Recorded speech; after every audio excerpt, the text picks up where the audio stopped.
This is the Eyewitness News at noon.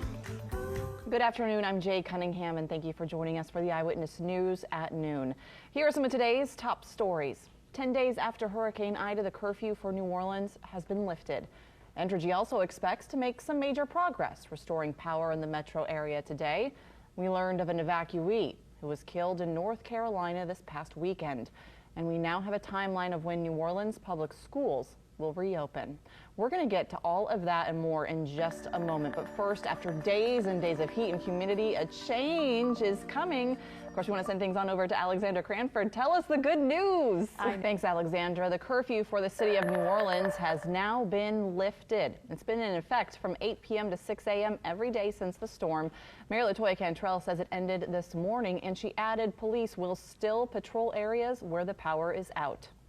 A lot of people are hoping their power comes back today. Entergy said lights would turn on for the majority of New Orleans by the end of the day. Now, if that's the case, residents, of course, will surely be happy, but many businesses will finally be able to open back up again.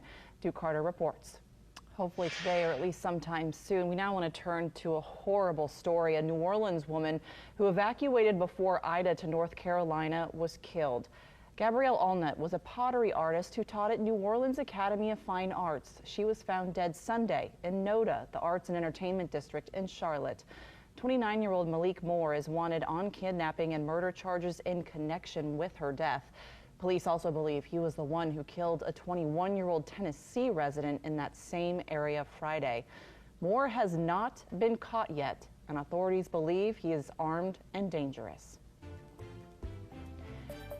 Grand Isle is now the only area in Jefferson Parish under a boil advisory. As we said earlier, power is slowly coming back on, but many, of course, are still in the dark. Parish President Cynthia Lee Shang urged people to be careful if they decide to come back. And a reminder, if you're in Jefferson Parish, there is now a free bus service to take people to essential places like grocery stores and shelters, things like that. So here's a list of routes. The buses will run every day of the week from 8:30 to 4. Again, there are no fares on these buses because, again, they are free. We now have a better idea of when New Orleans public schools could open, but depending on building repairs and power restoration, the timeline is subject to change. Asha Staples explains. It's news. A Metairie condo complex tells residents to go find somewhere else to live, the reason behind it, and what they're encouraging residents to do. And later, city leaders call for tighter rules for senior homes after the deaths of several residents during Ida. What could happen next?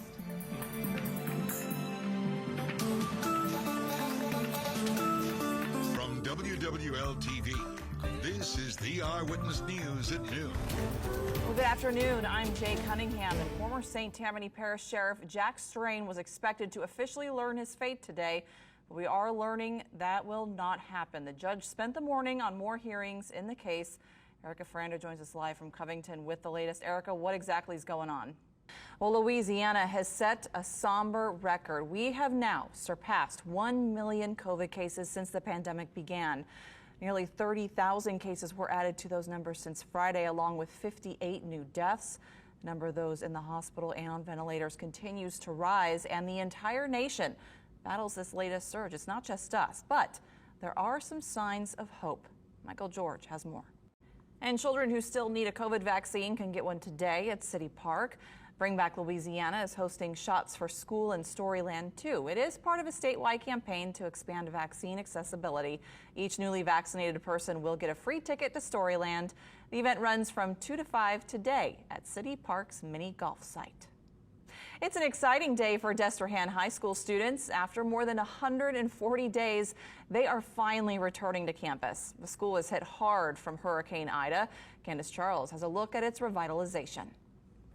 Still ahead on the Eyewitness News at noon, many 5G services are set to launch, but they're coming with a warning from some airline companies.